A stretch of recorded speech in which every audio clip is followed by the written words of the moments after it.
안녕하세요. 신명기 역사서 그리고 신명기 역사가의 신학 이제 다섯 번째 주 이제 시작합니다. 지난주에 이제 책을 처음 들어가면서 책의 특징들, 그 다음에 여러분들이 새로운 이야기들을 여러 면에서 접했기 때문에 지금 진도가 조금 떨어져 있는데, 오늘은 지난주에 이제 못한 부분들 이제 보충을 좀 첫 시간, 아마 첫 시간에도 다 못 끝날 것 같은데, 어쨌든 첫 시간 또 다음 시간에 거쳐서 이제 지난주 진도 미진한 부분 보충하고요. 그래서 두 번째 시간 후반부부터 이제 이번 주 진도를 나가려고 하는데, 지금 제 계획은 이번 주 다음 주가 이제 사사기잖아요. 그러니까는 오늘 사사기 전반부는 좀 개론적인 얘기만, 이 책을 교재를 쭉 살펴보기보다는 교재를 좀 참고하면서 개론적이고 중요한 얘기들만 딱딱딱 짚고 넘어갈 거고, 다음 주에 이제 사사기 후반부에 이제 더 생각해 볼 이야기들, 입다나 삼손, 그다음에 사사시대 말기의 상황, 이런 것들을 좀 중심으로 다음 주에 더 사사기는 깊이 좀 보려고 하고요. 오늘은 좀 여호수아서 부분을 더 비중 있게 계속해서 다루려고 합니다. 그러니까 이제 여러분들이 지난 시간에 복습을 해 보면 여러분들이 어렵게 느껴지는 게 뭐냐면, 일단은 지금까지 역사서, 구약 성경에 나타나는 역사서를 대하는 것과는 조금 다른 거를 여러분들이 이제 발견하시는 거거든요. 그러니까 제일 대표적으로 땅 정복의 네 가지 모델을 여러분들이 지난주에 소개를 받으셨잖아요. 그러니까 이거를 여러분들의 신학적인 배경이 다양하기 때문에 어떤 분들은 학부 시절에 신학을 하면서 이 땅 정복의 모델을, 최소한 세 가지 모델을 좀 들으신 분들이 있을 수도 있는데, 대부분의 분들은 교회 성도들 물론이고요.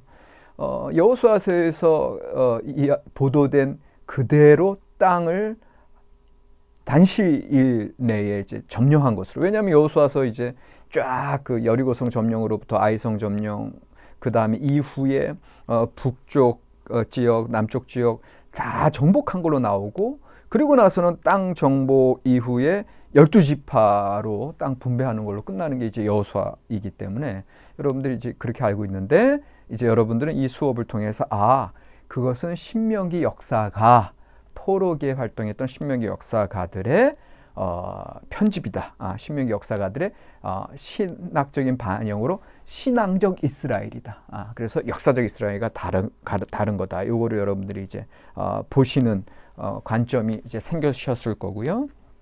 그 다음에 이제 두 번째로는, 그러니까 첫 번째는 그만큼 제 땅 정복의 여러 가지 모델을 우리가 생각하는 것 자체가 역사적 이스라엘과 신앙적 이스라엘의 괴리를 이제 발견하게 되고, 그것을 메꾸는 게 이제 신명기 역사가들의 신학적인 반성이고, 그 신학적인 반성을 통해서 오늘의 우리가 선서적 이스라엘로 그 말씀들로부터, 그들의 반성과 그들의 새로운 역사관을 통해서 오늘 우리에게 뭘 말씀하시고 어떤 진리를 주고 계신가, 이제 이거를 여러분들이 보셔야 된다는 거고요. 두 번째로는 이제 요 교재 내용이 이야기 비평을 한단 말이에요. 그 이야기 비평, 그 다음에 제가 또 수사학적 비평 내지는 문학 구조 분석이라고 말씀드렸는데, 기본적으로는 이 교재는 이야기 비평으로 여러분들 이해하시면 됩니다. 그래서 이야기 비평은 이야기 줄거리의 전개 과정, 플랫이라고 하죠. 플랫의 전개 과정, 그 다음에 캐릭터라이제이션, 인물들의 성격 규정과 인물들의 성격 변화나 그들의 직접 인용문, 말들을 통해서 뭔가 새로운 계시성을 이제 우리가 포착해내는 거고요. 그리고 중요한 건 이제 계속 나오지만 이야기들이 이제 반복이 되는데, 반복 속에서 어떤 다른 상이한 점들이 조그만 단어 변화라도 있을 때 거기에 오히려 저자의 강조점이 이제 있다라고 하는 것들, 그 다음에 이제 문학적인 모티프, 중요한 그 이야기가 전개되는 데 있어서 다른 거 다 걷어내더라도 가장 중심적인 모티프들이 무엇인가를 발견하는 거, 이런 것들이 이제 우리가 이야기 비평, 수사학적 비평 가운데 우리가 다루는 것들인데, 이것을 여러분들이 처음 대해서 약간은 당황스럽지만, 그러나 요 본문 이제 교재를 쭉 읽어가면서 그것을 여러분들이 이제 또 발견해 나가고, 아, 이렇게 성경을 이런 이야기 비평적으로, 그러니까 마치 드라마를 보는 식으로, 시나리오를 보는 식으로, 희곡을 분석하는 식으로 그렇게 말씀을 분석해내는 거구나. 거기에 전제는 뭐예요? 이 말씀 자체가 하나의 살아있는 유기체적인 본문으로 우리가 받아들이기 때문에 그러는 거거든요. 그러니까 이게 문학 분석, 문학적인 읽기 방법의 가장 큰 전제가 말씀이 완전히 하나의 완성체로서 우리에게 말씀을 건네는 거죠. 우리에게 대화를 건네는 거죠. 그러니까 우리는 함께 만나서, 우리가 말씀을 일방적으로 우리가 읽는 게 아니라 그걸 만나서 거기서 주석하고 해석해내는 작업들, 그게 중요하다라는 겁니다. 그 다음에 실제적으로 지난주에 우리가 그 여호수아 2장 두 정탐꾼의 정탐 사건, 그러나 실제로는 주인공은 여호수아도 아니고 두 정탐꾼도 아니고 그 성내에 있었던 기생라합, 그 이방 그 천한 여인으로 우리가 볼 수밖에 없었던 그 여인이 오히려 하나님의 예비된 의로운 자로서 역할을 하고, 사실은 가나안 정복 역사의 시발점, 출발점이 바로 이 기생 라합을 통해서, 이 기생 라합의 그 위대한 고백을 통해서, 그리고 그 위대한 고백 어떻게 가능했다? 그가 기다리고 있었다. 하나님의 역사 섭리를. 이거는 대단한 발견이거든요. 그러니까 이런 것들이 우리가 이야기 비평을 통해서 우리가 우리의 삶에 오늘날 적용할 때 하나님이 기다리고 있는 한 사람, 그런 한 사람, 한 예배자, 그리고 노아와 같은 남은 의인이 얼마나 중요한 건가, 하나님의 구원 사건에서 오늘날 우리의 삶 속에서도 충분히 적용 가능한 이야기들을 우리가 지난주에 나눴습니다. 오늘 황사가 많은 날이라 이제 목이 자꾸 걸리는데, 이게 지금 4월이 됐는데도 벌써 우리가 4월이잖아요. 이게 5번째 주 강의면 4월 5일인데 근데 이제 황사도 많고 아직도 실내는 춥고 여러분들 건강 관리 조심하시기 바랍니다. 자, 이미 LMS에 올렸고 이제 발제 이제 잠깐 우리 이제 강의 스케줄을 좀 말씀을 드린다면, 발제자가 이제 다 완료가 됐고요. 발제 날짜도 이미 다 정해졌고요. 그래서 발제 맡아주신 분들 감사를 드리고, 그 다음에 이제 실제로 4월 26일부터 발제는 시작하는데, 지금 제 계획은 이렇습니다. 우리 수업이 12시 50분부터 시작이에요. 월요일 날. 그러니까 4월 26일 날은 여러분들 이제 12시 50분에 다 줌으로 함께 만나는 거죠. 그래서 처음 얼굴을 대하고 인사를 좀 나눌 수 있게 되겠고요. 그 다음에 이제 발제를 맡으신 분들은 한 분당 한 20분 정도 쭉 이 교재 내용 요약한 거 4쪽, 그 다음에 교재 내용을 통해서 배운 점, 느낀 점, 아니면 비판할 점, 또 다른 한쪽, 그래서 총 5쪽의 발제 분량을 이제 쭉 줌 실시간을 통해서 이제 이야기해 주시면 좋겠고요. 그러고 나면은 이제 20분, 20분 하면 이제 40분이죠. 그러면 이제 첫 시간이 끝나는 거예요. 우리가 이제 실제 50분 수업이잖아요. 그리고 나서 이제 두 번째 시간에 여러분들이 그 발제자에게 이제 질문을 마구마구 하는 거죠. 이 발제하신 분들 이제 힘드실 정도로 질문을 좀 하셔야 되는데, 사실 보면은 그렇게 이제 마구 질문하시지는 않으세요. 그러나 교수 입장에서는 이제 그렇게 토론이 활발히 이루어졌으면 좋겠다는 그런 마음이 있는 거고요. 그리고 나서는 제가 이제 그 부분을 이제 마무리하는 그러한 강의가 뒤따르죠. 그럼 이게 두 번째 시간이 끝나요. 그리고 나서는 세 번째 시간은 안 할 거예요. 그러니까 다시 말하면 실시간 수업은 12시 50분에 시작해서 제 생각으로는 뭐 한 2시 반 정도에 끝나지 않을까. 그러니까 2시간만 커버하는 거예요. 그 소리는 뭐예요? 나머지 1시간은 뭐 한다는 거예요? 제가 나머지 1시간은 여전히 동영상 강의가 나간다는 거죠. 그러니까 그런 면에서 동영상 강의가 아직 결정 못했는데 그 예를 들면 4월 26일 날 발제 두 분 하는 이제 다윗의 등장인데 그거에 대해서 제가 그 발제 전에 1시간 수업을 먼저 내보낼지 아니면 이제 그 수업 토론이 활발히 끝나고 정리가 미처 안 됐으면은 그 후에 보낼지 그건 아직 제가 정하진 않았어요. 근데 지금 제 생각 같아서는 그 전에 나갈 것 같아요. 그래서 25분짜리가 먼저 나가고 그러니까는 이제 그 소리는 무슨 소리냐 하면은 발제하시는 분들이나 또 그 발제 안 하시는 분들이 제 강의를 먼저 듣고 나름대로 내가 발제는 이렇게 이렇게 이런 방향으로 했는데 교수님 방향은 이렇구나 이걸 뭐 알면서 발제하실 때 비교가 되면서 발제가 더 잘 이루어지는 거고 그 일반 학생들 입장에서도 아무 생각 없이 발제 듣는 거랑 제가 먼저 개론적으로 그 내용을 쫙 얘기하고 듣는 거랑은 다르거든요. 그러면 토론이 더 활발해질 수 있거든요. 그러니까 무슨 소리인지 아시겠죠? 이미 발제하시는 분들은 발제하는 그 전주 금요일까지 저한테 발제를 보내시기 때문에 그거를 여러분들한테 이제 쫙 뿌릴 거예요. 그러면 여러분들은 그것도 읽죠. 그 다음에 제가 한 25분짜리 1시간 강의 나가는 걸 또 듣고 오시죠. 그러면서 더 그 수업 내용이 더 알차게 진행되지 않을까 이제 이렇게 생각이 됩니다.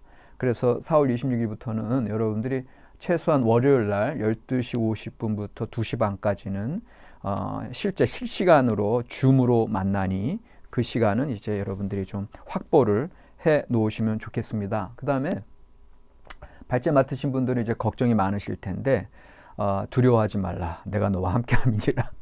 하나님의 말씀을 의지하시고 일단은 제가 다음 주에 요 사사기 후반부를 이제 오늘까지는 사사기 전반부만 이제 간단하게 할 거고 다음 주에 사사기 후반부를 이제 발제하는 식으로 제가 이제 강의를 할 거예요. 그러니까는 이게 그리고 제가 다음 주에 이제 사사기 후반부도 한 54쪽이에요. 교재 분량으로는. 그러니까 상당히 많은 분량인데 근데 그 분량을 여러분들 발제 맡으신 분들 다 요약하시면 4쪽이 넘어가요. 예. 그러니까는 중요한 부분만 그리고 가감하게 별로 안 중요한 부분들은 그냥 가감하게 넘어가시고 중요한 부분들만 해야지 나에게도 남고 발제를 들으시는 분들에게도 인상적으로 남아요.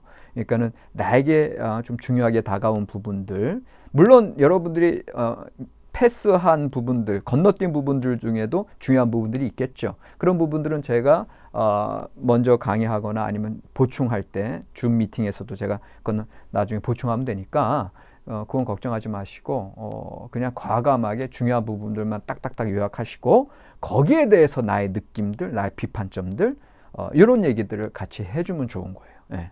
그렇게 좀 그 발제를 준비하시고 다음 주에는 그렇게 발제 모델로 제가 이제 강의가 또 3시간짜리 강의가 나간다 생각하시고 그렇게 준비를 미리미리 착실하게 해주시면 좋겠습니다. 자, 오늘 진도 나갈 게 많은데 또 이런 거 소개하느라고 또 시간이 가는데 오늘 수업은 조금 길어진다 생각하시고 마음 편하게 들어주시면 좋겠습니다. 자, 지난주에 우리 교재 내용으로 이제 159쪽까지 이제 커버가 됐고요. 오늘 159쪽부터인데 교재 내용으로는 이스라엘 백성의 요단강 도강이 되겠습니다. 그래서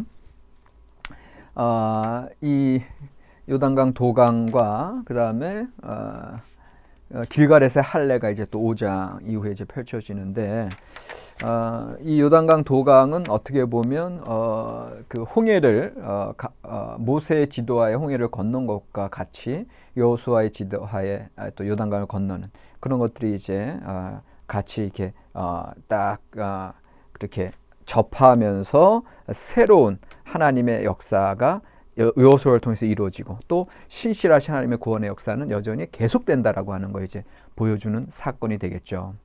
그러니까 이게 이제 162쪽에 나오는 게 세 번째 줄에 설화자는 나레이터는 그날 주께서 온 이스라엘 백성의 보는 앞에서 여호수아를 위대한 지도자로 세우셨으므로 그들이 모세가 살아있는 동안 모세를 두려워하였던 것처럼 여호수아를 두려워하였다. 4장 14절에 이렇게 나오고 그래서 이 신명기 역사의 중요한 관심사가 정당한 지도자의 문제다라고 하는 거. 그러니까 신명기 역사서에서 그 왕들에 대한 문제가 나오면서 지도자에 대한 문제가 계속 나오잖아요. 그거가 또 하나의 중요한 신명기 역사가의 이제 관점 중에 하나입니다. 어떠한 지도자가 하나님의 통치를 대리하면서 민족을, 하나님의 백성을 이끄느냐, 이제 이게 또 중요한 문제가 되겠죠.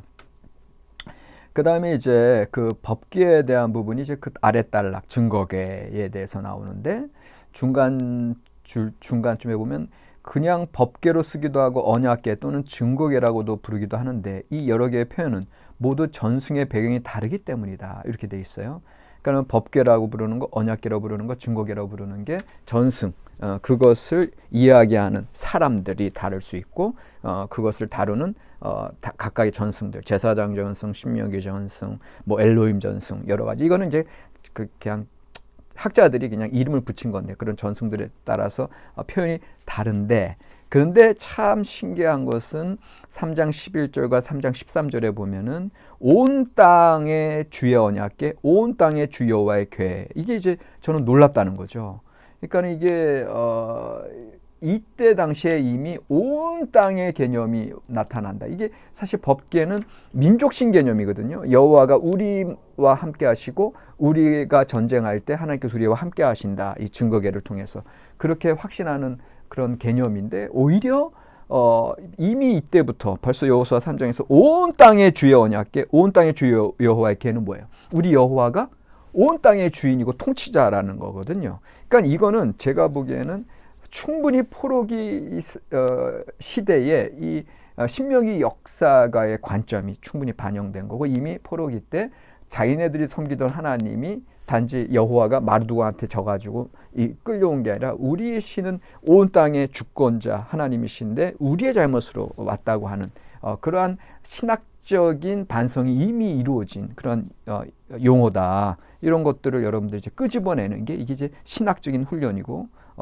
이런 것들을 통해서 여러분들의 신학적인 어떤 그 서술 능력과 신학적인 사고의 능력이 이제 점점 커가게 되는 겁니다.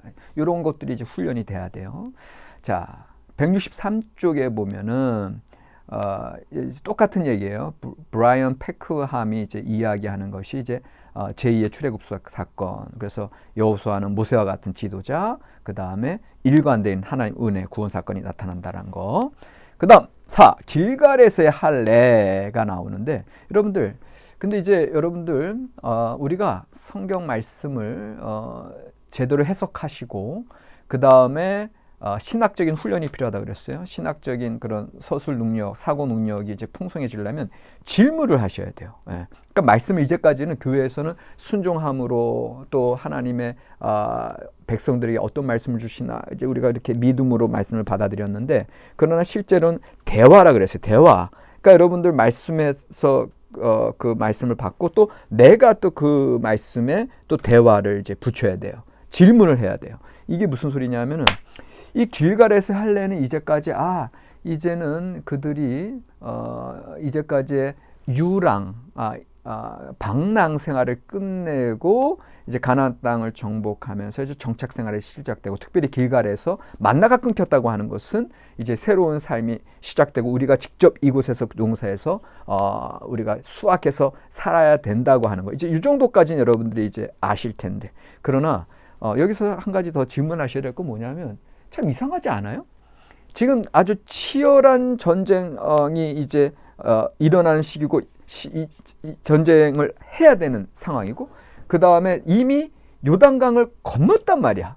그러면 지금 당장 적군이 이 앞에 눈앞에 펼쳐지고, 더군다나 이 소문이 기생라합 사건을 통해서 소문이 그렇게 쫙 퍼졌고, 그 다음에 이제 여리고성 다 무너져 내렸고 본격적인 전쟁을 해야 되는 상황인데도 불구하고, 그래서 이 적군들이 가나안에 이제 그 연합 그 군들이 쳐들어올 수도 있는 상황에 여러분들 모든 남자가 할례를 행하면 어떻게 돼요?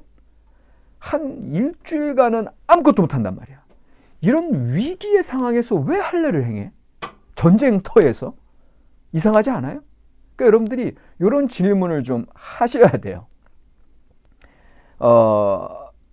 여기에 대해서 여러분들 답을 하신다면 어떤 답을 할 수 있어요? 여러분들 하나님과의 관계성을 지금 본격적인 이제 이 전쟁에 초입해서 새롭게 하는 거고요.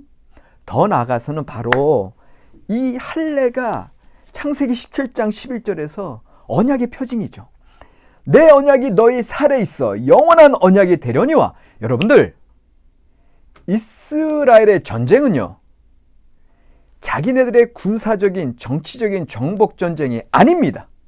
이스라엘 전쟁은 하나님의 언약을 수행하는 종교적인 행위입니다. 신앙적인 표현입니다.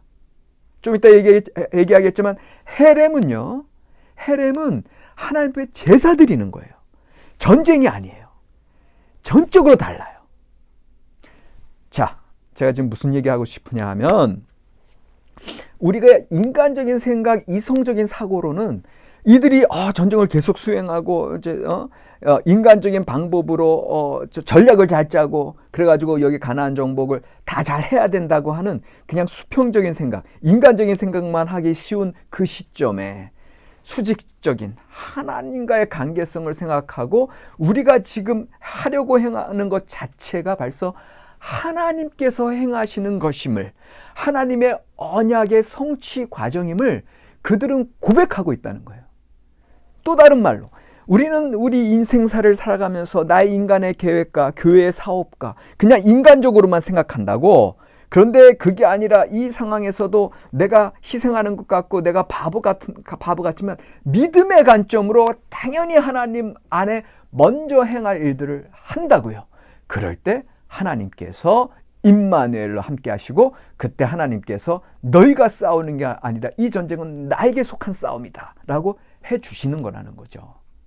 그래서 첫 번째로 계명이 중요하다, 언약이 중요하다. 지금 이들은 철저하게 언약을 바라보고 이 전쟁에 임하는 거예요. 그들이 할례를 행함으로 바보같이 적군이 쳐들어오면은 아무것도 하지 못하고 몰살당할 수 있는 그런 상황에서도 하나님만을 생각하고 하나님의 언약의 성취만을 바라보는 그런 모습을 하고 있다는 거고, 두 번째로는 이제 길갈 굴러가다. 이전에 이 이집트에서의 세속적인 모든 삶, 오염된 그들의 이방 관습들 다 이제 굴러가게 하고 새롭게 하나님 앞에 서서 이 새로운 이 정복 전쟁, 이 하나님 앞에 이 신앙적인 거룩한 그들의 행렬을 계속해서 이루어가겠다, 진행해 나가겠다, 이제 그런 표현이고, 세 번째로 이제는 아까 얘기해드린 유랑 생활을 끝내고 새로운 생활을 시작하는 어떤 시점에서의 셀러브레이션이죠. 기념하는 거죠. 이 길갈에서의 그들의 행위는 바보 같은, 인간적으로 생각할 때 그런 행위가 아니라 오히려 하나님 앞에 신앙적인 계명, 준수, 그 다음에 이전의 삶과의 단절, 그리고 새로운 삶의 그런 새로운 목표로 나아가는 모습이다라고 하는 것을 우리가 질문을 던질 때 그렇게 답을 해 나갈 수 있는 거죠. 그래서 이제 164쪽에 보면은 중간에 길갈 성소의 할례 의식은 이스라엘 공동체가 야훼 백성으로 뭉치는 종교 집단의 결속 행사의 성격을 띠게 되었다. 이제 이 어떻게 뭉치느냐 하는 내용들이 바로 영원한 언약에 대한 것이고, 그 다음에 온전한 하나님의 백성으로서 오염을 이제 물러가게 하는 것이고, 그리고 그것이 새로운 생활을 전망하고 계속해서 나아가는, 새로운 삶을 창조해가고 새로운 역사를 창조해 나가는 아주 중요한 그러한 표식이었다. 그러한 행사, 그러한 어떤 기념 행사였다라고 하는 거죠. 이게 165쪽에 가면은 두째 줄에 설하자는 광야 유란 생활이 그치고 가나안 약속 땅에서 새 생활이 시작되었음을 보여주고 있다. 이제 이렇게 나오잖아요. 자, 그다음 여리고와 아이성 점령. 그래서 이제 요거는 쭉 넘어가시고요. 그 다음에 이제 168쪽으로 넘어가세요. 168쪽에 보시면 그 중간 단락의 끝부분에 보면 헤렘은 기본적으로 상대방 신에게 속한 모든 생명체를 다 없애야 하는 것이기 때문에 예외가 있을 수 없는 것이다. 이것은 마치 병원균을 완전히 제거하는 것과도 같은 원리이다. 자, 이제 이 헤렘 규종, 이 신명기에서 이미 나타났고 여호수아 사사기 통해서 이제 이 헤렘 규종이 계속해서 나오는 거, 아까 말씀드렸듯이 헤렘은요 하나님께 바치는 제사입니다. 그리고 하나님께 속한 것을 그냥 드리는 거예요.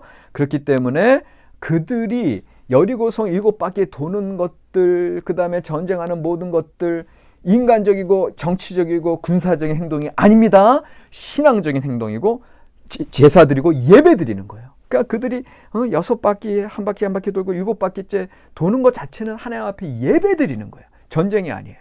벌써 그렇게 생각했을 때 우리의 관점이 달라지는 거예요. 이게 그 제사장 이 신명기 역사가들이 그렇게 고백했을 때 이런 고백이 신앙적인 고백에서 더 나아가서 우리의 모든 삶이 예배가 되어야 된다고 하는 진리, 성서적 이스라엘을 우리가 끄집어내는 방법이 되겠습니다. 그 다음 169쪽에 넘어오시면 여기 이제 여호수아가 여리고성 점령한 다음에 이제 이 성벽 기초를 다시는 놓지 말라. 만약에 놓는 자는 막내 아들을 잃을 것이다. 여호수아 6장 26절에 예언했어요. 그런데 열왕기상 16장 34절에 그 여리고를 건축하다가 장남과 막내를 잃은 베델 사람 히엘이 나타나죠. 성취가 돼요. 그러니까 꼭 예언과 성취 구도가 꼭 이렇게 꼭 나타난다고 하는 것을 여러분들 계속해서 기억하셔야 되겠고요.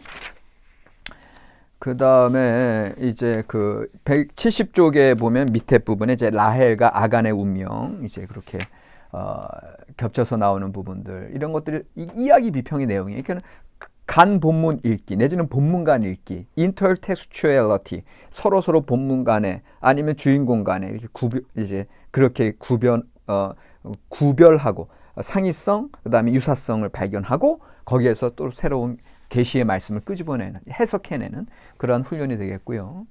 그다음에 172쪽에 넘어오면 172쪽에 하나, 둘, 셋, 넷, 다섯, 여섯, 일곱, 8번째 줄에 알터나 스턴버그 등 이제 다 이야기 비평의 대가들인데 이들이 설화의 반복, 리피티션이에요.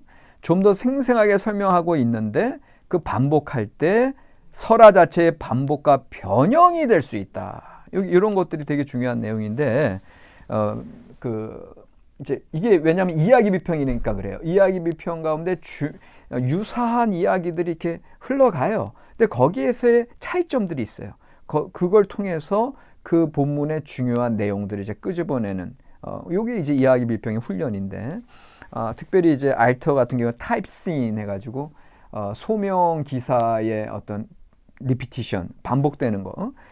모세의 소명 기사가 다르고 기드온의 소명 기사가 다르고 예레미야의 소명 기사가 다른데 또 유사한 점들이 있잖아요. 주저하는 거. 이런 것들 통해서 각 주인공들의 신학적인 특징들을 끄집어내는 것들, 이런 훈련들이 이제 필요하다고 하는 거죠. 이게 상당히 재밌어요. 말씀을 그런 관점에서 봤을 때 우리 해석학적 관점들이 훨씬 풍성해지는 걸 이제 여러분들이 이제 배워 나가고 계시는 겁니다.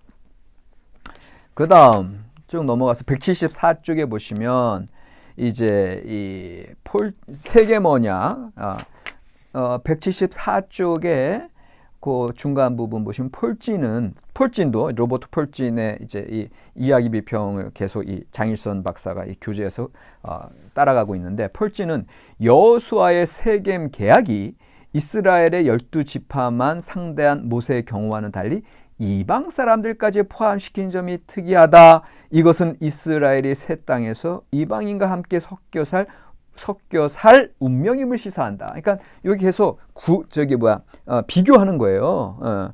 그러니까는 세겜 계약, 그다음 이전에 모세의 그런 계약들을 봤을 때 세겜 계약에서 이방 사람들이 포함됐다고 하는 거, 더 큰 지평을 얘기해 주는 거고, 이게 다시금 또 포로기에 신명기사가 신학적인 게 반영돼서 그 시대에는 이미 이제 열방의 하나님으로서 서 계시고 열방 가운데 함께 살아가는 이스라엘의 정체성에 대한 자각이죠. 근데 여러분들, 제가 딱 여기까지 얘기하면 뭘 얘기하고 싶냐면, 그 기독교인들, 그다음에 또 이분 신약학자들 분들은 구약을 그냥 너무 좁게 봐요. 그래서 구약에 나타나는 그 보편적인 하나님의 개념이 없다고 이제까지 여러분들 생각해 오지 않았습니까? 그 다음에 신약학자들도 가끔씩 구약을 비판하는 거 보면은 그 유대교적인 그런 관점으로만 이제 이렇게 폐쇄적으로 이렇게 봐요. 근데 이미 벌써 여호수아 아까 3장에 온 땅이 여호와의 궤라고 나와 있다니까요. 그 다음에 이사야서 56장에 보면 이전에 신명기에서 거룩한 회중에 들어오지 못했던 고자와 이방인과 사생아들, 그런 사회동포주의, 이제 그게 다 같이 들어와서 오직 안식일을 지키는 자, 하나님의 말씀에 온전히 따르는 자들, 그 언약에 충실한 자들은 어떤 누구도 하나님 안에 들어온다. 그래서 만민이 기도하는 자다. 이거 이제 우리가 이사야서 56장에서 나타나고, 그걸 예수님께서 성전 수축 사건 때 신약 성경에서 말씀하시는 거거든요. 그러니까는 이미 구약에서의 그 보편적인 개념이 충분하게 개방되어 있는데, 근데 그것을 이제까지는 너무 우리가 좀 좁게 구약 성경을 좀 유대적으로 보는데, 여러분들 유대적으로 보는 순간 구약과 신약이 이어지는 하나님이 정경 말씀을 부인하시는 거예요. 구약에서 그 유대주의는 이제 탈무드로 간다니까요. 그런 유대주의가 아니라 구약에서 진정한 하나님의 그 헤세드, 사랑, 보편적인, 정말 모든 이들이 하나님의 계약 백성 가운데 들어왔을 때 그들과 끝까지 포기하지 않는 사랑으로 지키시는 그 하나님의 그 사랑의 완성이 예수 그리스도의 성육신이신데, 그것을 여러분들 하나로 읽는 훈련이 필요하다라고 하는 걸 제가 말씀을 드리고요. 그 다음에 이제 재밌는 거, 기브온 사람들과의 조야. 그래서 이제 여호수아를 속이죠. 여호수아를 속이고 기브온 사람들이 멀리서 온 것처럼. 왜냐하면 이제 신명기 20장 13절 18절에 그 멀리 이제 176쪽이에요. 176쪽의 세 번째 줄. 먼 거리에 있는 성읍에서 화친하고 온 것처럼 해서 그들과 계약 관계에 들어가는데, 이제 요것에 대해서 이제 여기 이제 저자는 그 밑에 줄에 보니까 밑에 이스라엘은 야훼와 계약을 맺을 수 없는 상황임에도 야훼는 그들과 계약을 맺은 것과 같이 기브온 사람들도 종이 될 각오로 처분만 기다리는 상황에서 이스라엘과 계약을 맺게 될 것이다. 이제 요거는 약간 좀 이야기 비평 가운데 너무 나아간 해석이다. 저는 이제 요 해석은 좀 받아들이기 좀 어려운데, 기브온 사람들이 마치 이스라엘 사람들을 상징하는 것처럼 이렇게 설명하시는데, 그것까지는 저 받아들이기는 그래요. 왜냐하면 이미 하나님께서는 이스라엘 백성들에게 언약을 이미 아브라함 시대부터 해주셨던 거고, 그렇기 때문에 오히려 어떤 면에서는 이미 받은 은총 가운데 그들이 이제 지내고 있는 그것을 너무 이 기브온 사람들에게 너무 이제 대입시켜서 얘기한 게 아닌가, 이제 그렇게 생각되는데, 근데 이제 177쪽에 또 다른 해석이 하나 나오는데, 이 폴진이 여기 177쪽에 위에서 하나, 둘, 셋, 넷, 다섯, 여섯, 일곱, 여덟 번째 줄에 폴진은 기브온 사람들이 이스라엘 회중 내에 사는 것은 이스라엘 자신들의 모습을 보는 것과 같다고 말한다. 요거는 좀 합리적이에요. 무슨 소리냐 하면은 이제 기브온 사람들을 헤렘으로 다 멸절하지 않죠. 그들에게 속았으나 이제 계약을 맺었기 때문에, 약속을 했기 때문에. 그런데 이제 그들이 이 안에 이제 이스라엘 백성들의 이제 종살이로 나무 패는 자들로 이제 살아가게 되잖아요. 근데 그런 모습 자체가 이스라엘 사람 역시 죽을 뻔했으나 멸절될 뻔했으나 야훼께서 족장들에게 주신 약속 때문에 그들이 목숨을 부지하게 되었다. 이게 이제 족장들에 대한 약속, 이런 것들은 충분히 가능한 해석이 되겠죠. 그러니까 여러분들 지금 여기 보면은 계속 이 장희순 박사님은 그렇게 좀 세밀한 읽기를 이야기 비평 방법론을 통해서 해가고 있어요. 그리고 제가 보기에는 이런 세밀한 읽기가 그 말씀에서 우리가 그동안 훅 읽고 놓쳤던 것들을 이제 끄집어낼 수 있는 좋은 어떤 계시 발굴의 도구다. 이제 이렇게 말씀을 이제 계속해서 이제 드리고 있습니다. 그 다음에 이제 180, 이제 너무 시간이 많이 갔죠. 180쪽부터는 두 번째 시간에 계속 하도록 하겠습니다.